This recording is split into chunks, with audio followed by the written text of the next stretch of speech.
los niños de 0 a 6 van a su clase, aquí en la salita arriba, así que nosotros los de 6 para arriba, de 7 para arriba, ¿cierto? Nosotros vamos a meditar en la palabra de Dios. Les pido que cierren sus ojos una vez más para que oremos. Señor amado, nosotros vamos a meditar en tu palabra y te pedimos que nos ilumines para que podamos entender, para que podamos aprender, pero por sobre todo para que nuestro corazón se someta a tu palabra y a tu voluntad y que día a día podamos ser transformados a la imagen de Jesús. Ayúdanos, Señor, en el nombre de Jesús oramos. Amén y amén.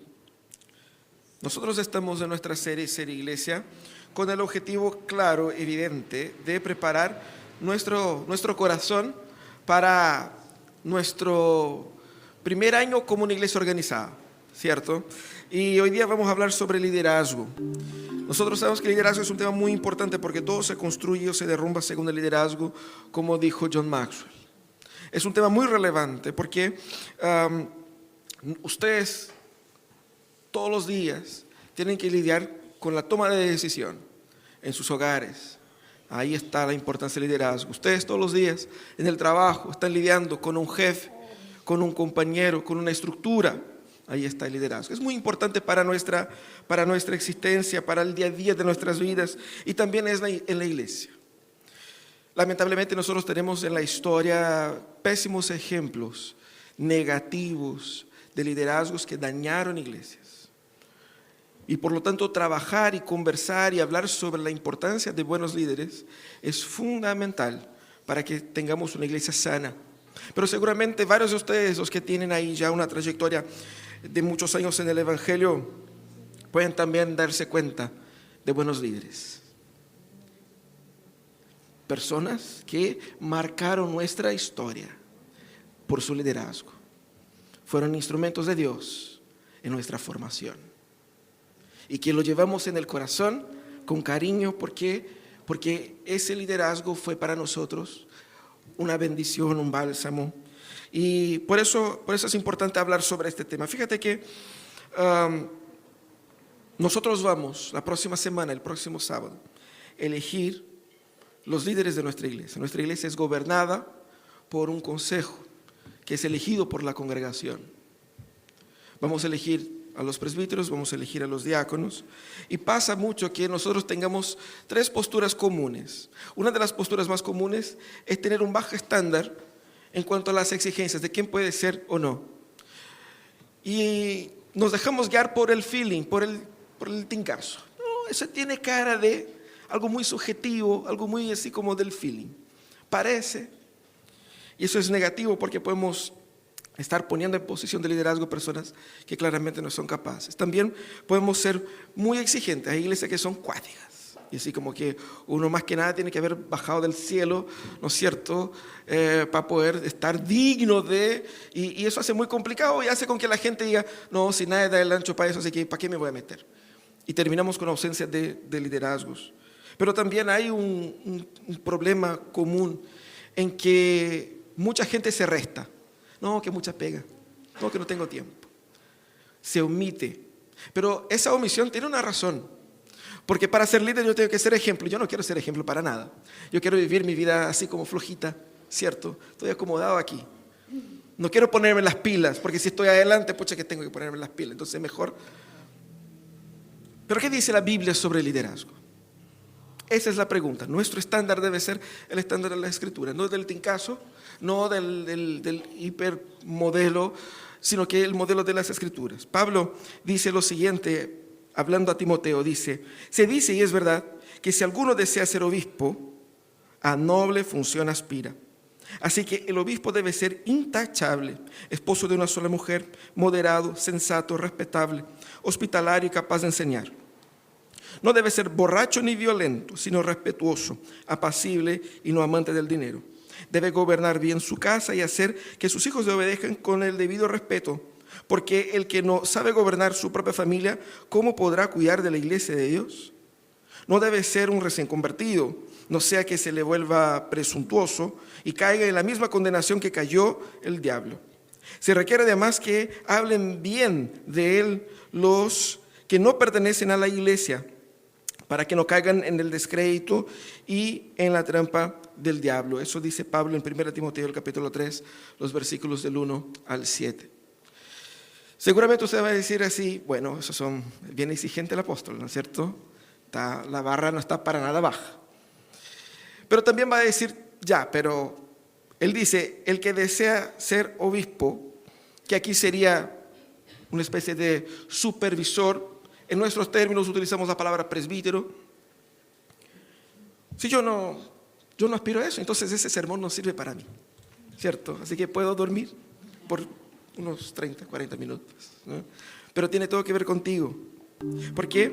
Porque Pablo está hablando a Timoteo para que Timoteo organice la iglesia, y claramente son instrucciones para que la iglesia tenga en consideración.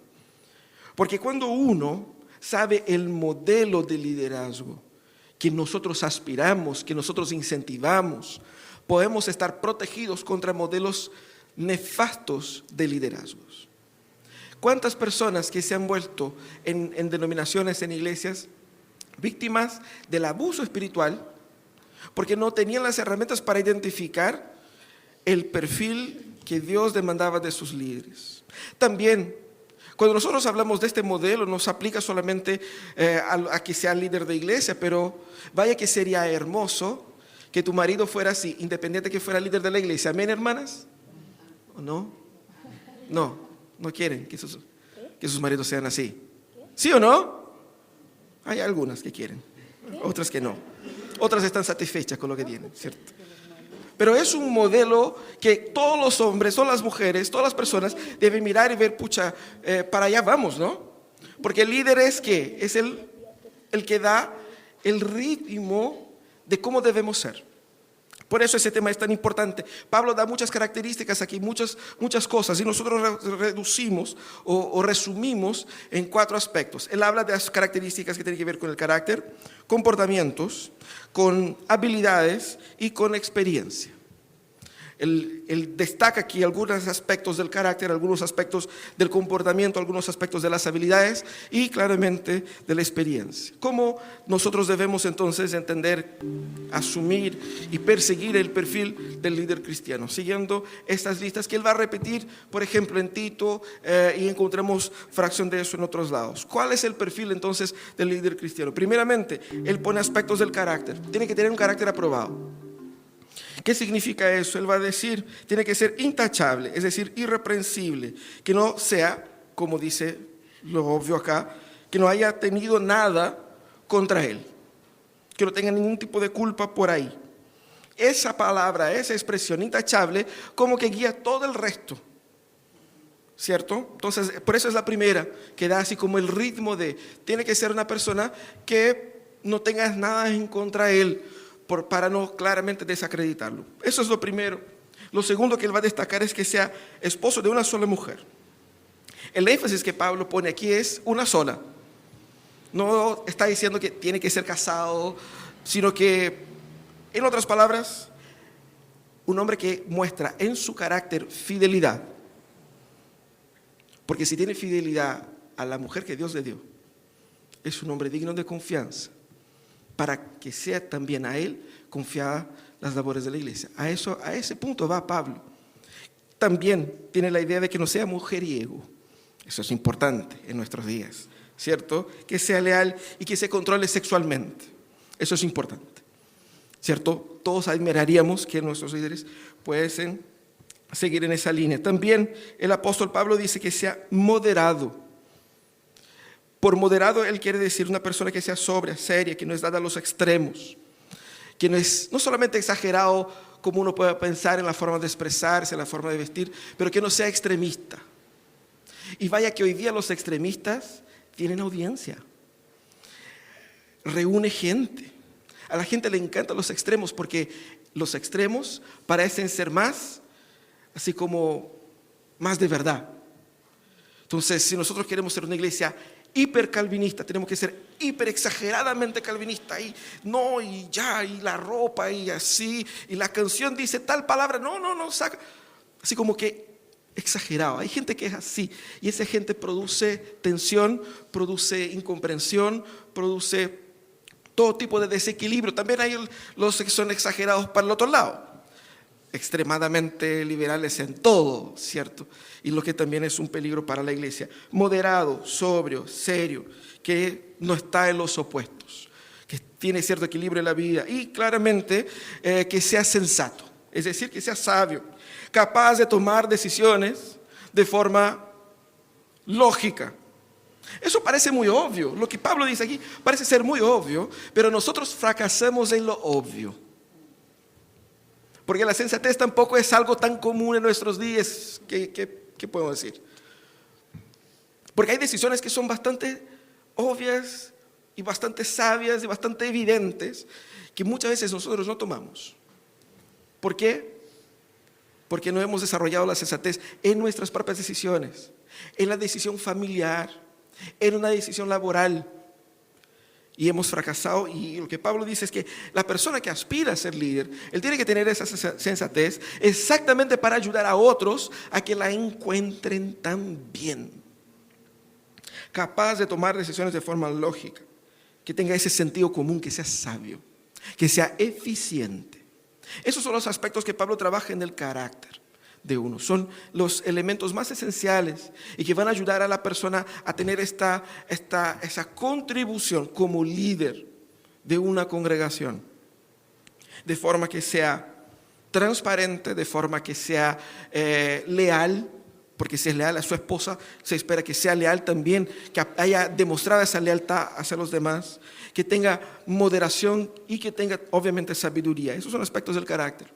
Y todos vamos a decir amén. Necesitamos líderes así. Pero Pablo sigue y él va a destacar algunos comportamientos. Y aquí va apretando un poco la cosa, ¿cierto? Comportamientos, él se refiere aquí a la forma de ser en el día a día, la manera como trata a los demás. Es muy interesante esa lista porque Pablo no pone aquí una lista de exigencias académicas.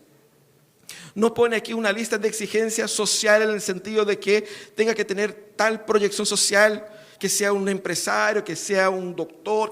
No, él va trabajando primeramente el carácter y luego los comportamientos.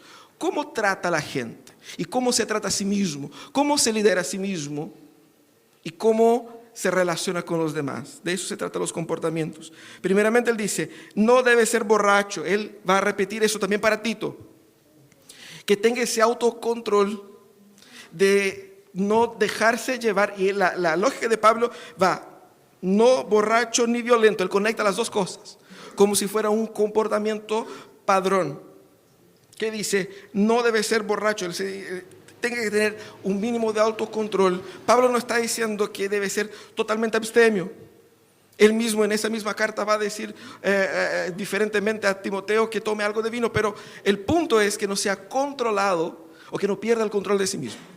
Y que al perder el control de sí mismo tampoco caiga en la violencia. Que no sea una persona que actúa con agresividad en contra de otros, que ha perdido el control. Entonces eso es un padrón muy importante. Él dice también que en contrapartida, que sea respetuoso, es decir, gentil, razonable, que trata al otro adecuadamente. El ser respetuoso significa que yo voy a tratar al otro de una manera correcta. Voy a tratar al otro de una forma amigable. Voy a tratar al otro de una forma correcta. Él mismo va a decir en otras partes a Timoteo que cómo él debe tratar específicamente a los más ancianos de la iglesia. Timoteo era un pastor joven. Él dice a los más ancianos como si fuera su padre. A las mujeres, era un joven soltero. A las mujeres de la iglesia como si fueran sus hermanas. Pablo esperaba que Timoteo no se casara, ¿cierto? Entonces a las mujeres de la iglesia como si fueran sus hermanas. A las mujeres mayores de la iglesia como si fuera su madre. Traten a todos con respeto. Sea tú el ejemplo para los demás. Ese es el contexto aquí de ser respetuoso en el trato. Y también dice apacible.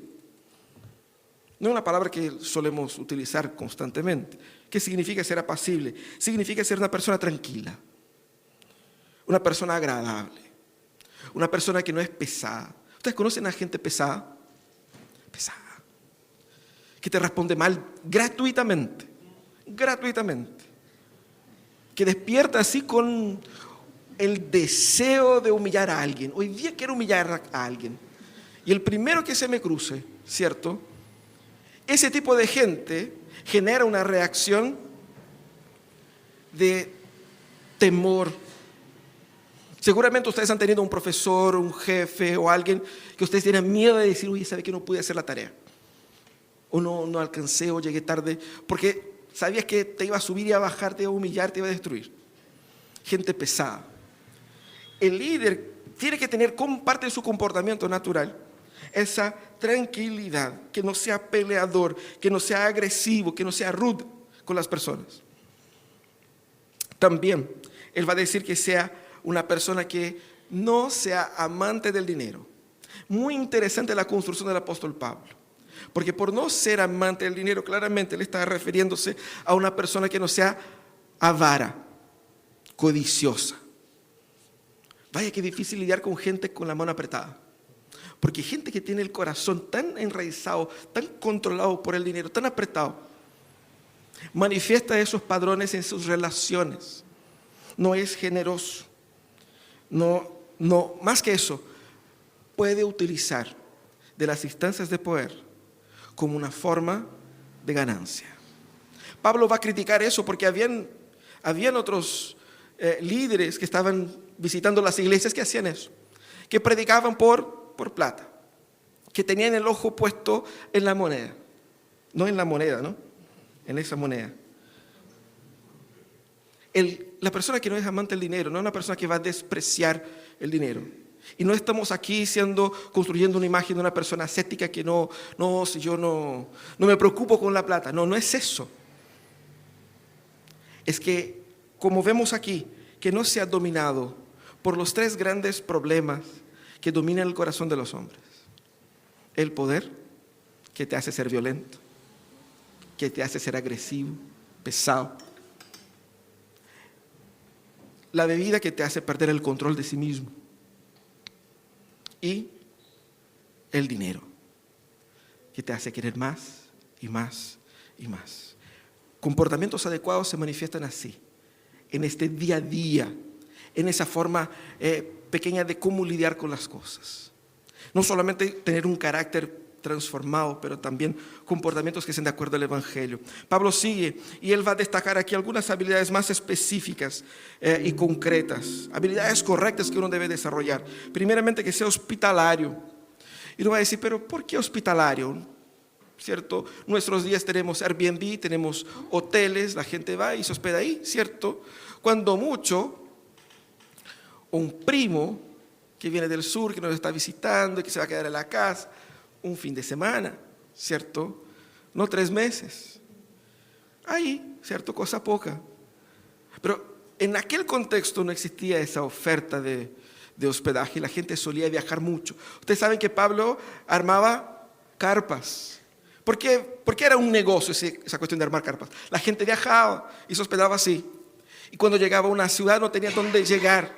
Y la idea aquí es que esta persona fuera la que tomara la iniciativa de ser generoso y abrir espacio de lo suyo para otros.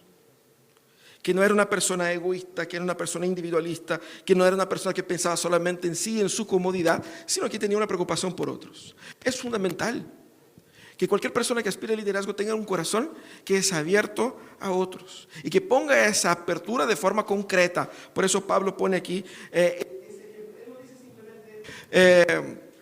que sea generoso de una forma genérica como concepto, pero él da un ejemplo de generosidad, la hospitalidad, para que podamos medir, visualizar la generosidad de esa persona.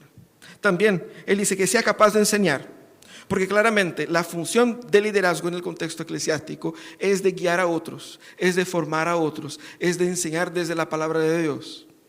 Capacidad de enseñar implica en que tenga conocimientos bíblicos, pero también que tenga capacidades de entregarlos. De repente hay personas que pueden incluso tener algo de conocimiento bíblico, pero son absolutamente incapaces de transmitirlo de una forma coherente a otras personas por una serie de razones. Pero hay gente que por más que pasen 10, 15, 20 años en la iglesia, se nota claramente que no aprende, ¿no?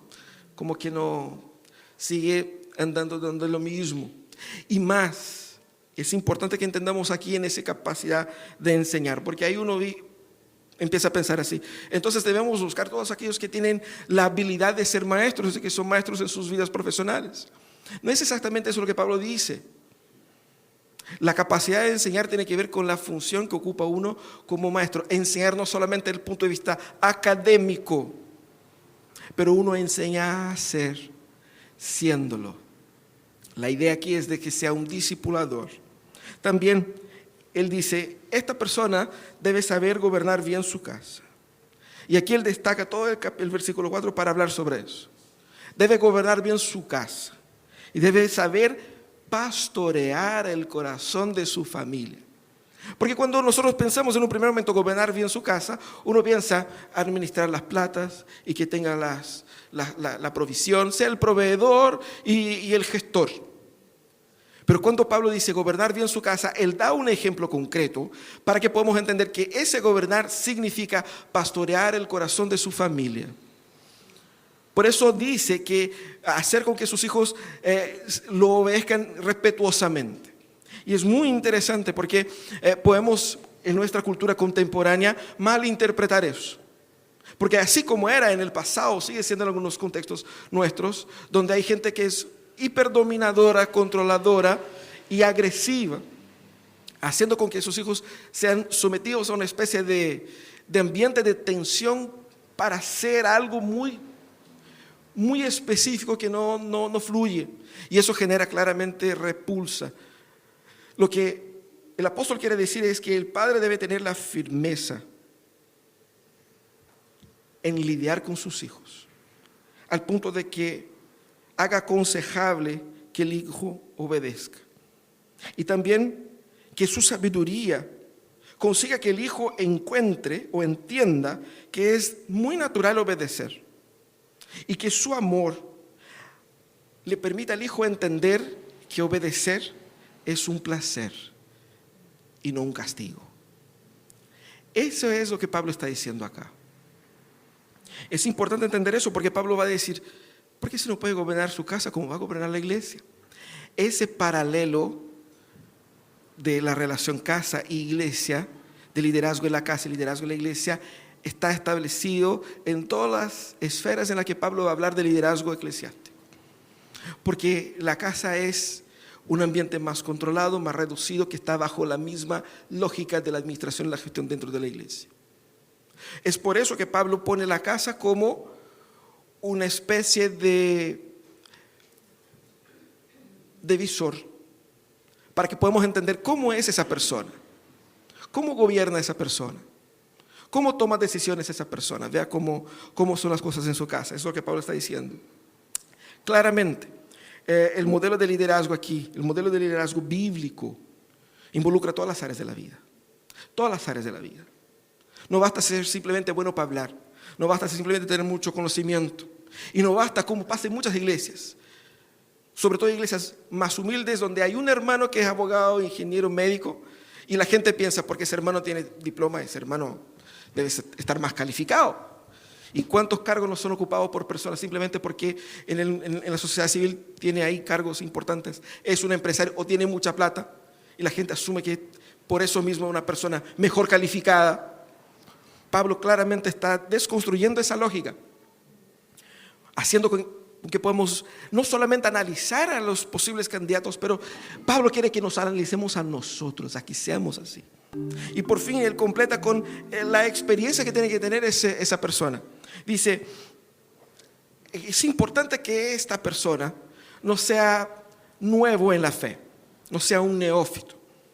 Y la importancia de la madurez espiritual es relevante en ese texto porque Timoteo era joven. Y Pablo mismo dijo que nadie te mire de menos porque eres joven. Porque el tema no es ser joven.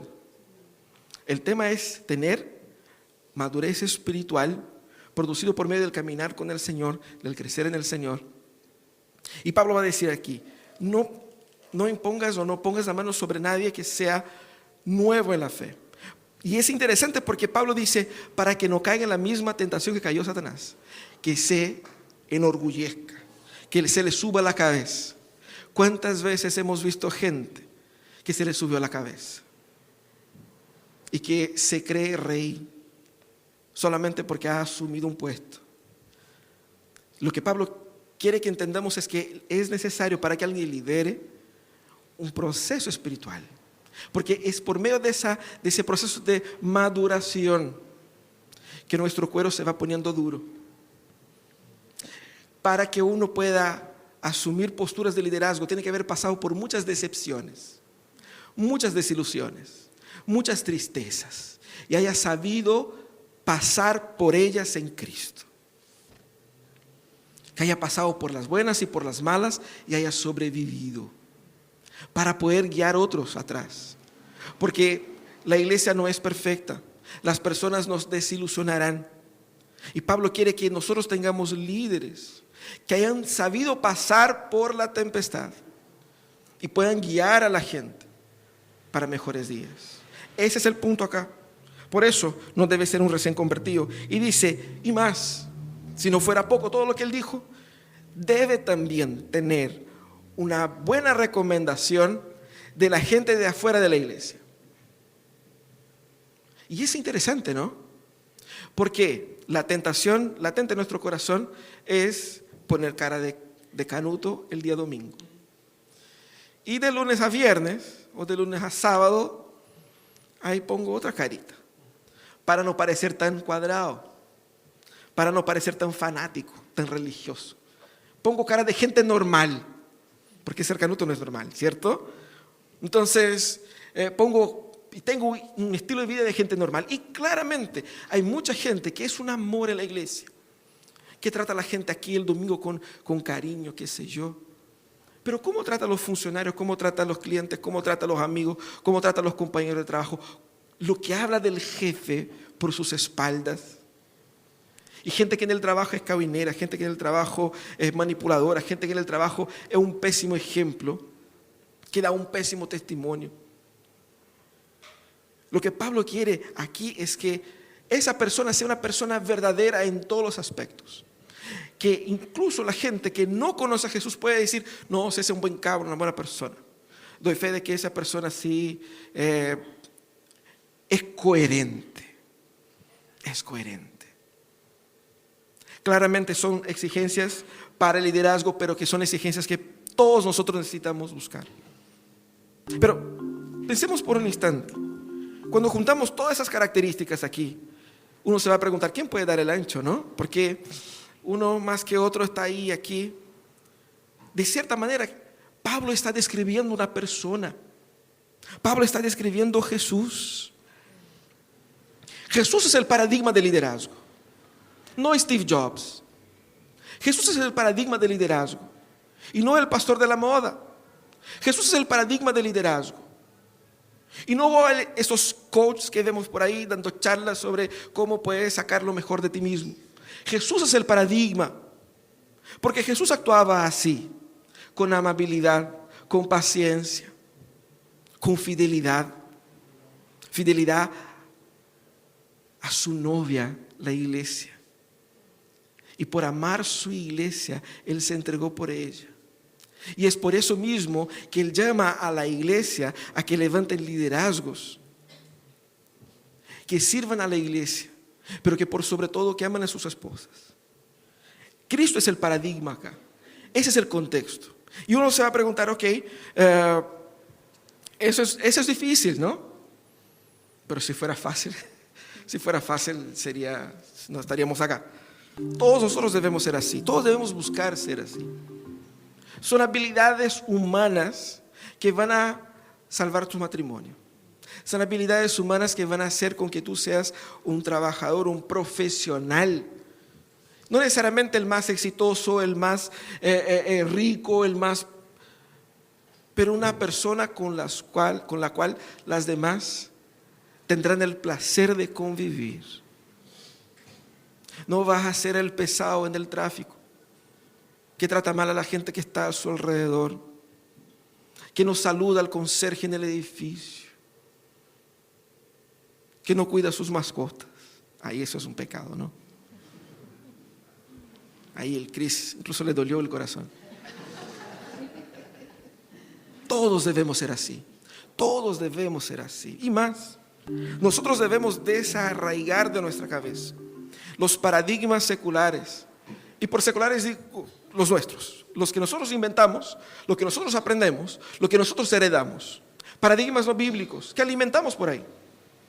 De quiénes pueden ser o quiénes deben ser nuestros modelos, porque todos nosotros tenemos modelos. Hoy día se ocupa la palabra influenciador, ¿cierto? ¿Quién es tu influenciador principal? Tu influenciador es la persona, el youtuber ahí que te va a mostrar, mira, ese teclado es el mejor teclado del mundo. Y uno va, tiene razón, ¿cierto? Porque él lo dijo y uno asume que es así. El influenciador es el que te va a decir, no, la mejor rutina que tienes que tener para tu vida es despertar a las 5 de la mañana, correr 20 kilómetros, saltar un bungee jump y volver y hacer esto y el otro. Y uno dice, sí, tiene razón. Uno compra la visión del otro. ¿Cuántos influenciadores nosotros tenemos que están vendiendo humo? Y nosotros comprando humo. Y cristianizamos estos humos con algo del evangelio y pensamos que eso es ser cristiano. No lo es. Yo tengo que volver a las escrituras.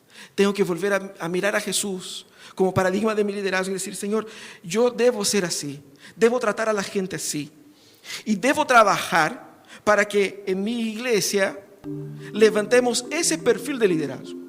No solamente para protegernos de líderes que van a destruir la iglesia. Y esa era una preocupación del apóstol Pablo aquí. Porque Timoteo estaba en Éfeso, pero Timoteo, al igual que Pablo, viajaba de un lado a otro. Timoteo y Tito estaban ahí para constituir liderazgos y marchar, acompañando a Pablo en otros quehaceres. Y Pablo quería que los líderes que fuesen elegidos ahí fuesen líderes serios, gente confiable, gente que amaba a Dios, gente que vivía la vida con integridad, gente que tenía esa muestra de fidelidad en su familia, en su trabajo, en la sociedad, que era una persona transparente en todos los aspectos. Necesitamos nosotros orar por los líderes de nuestra iglesia. No solamente por los que vamos a elegir en la próxima semana. Nosotros iniciamos semana pasada una clase de intermedios. Es de ahí que tenemos que ir orando por los líderes de nuestra iglesia.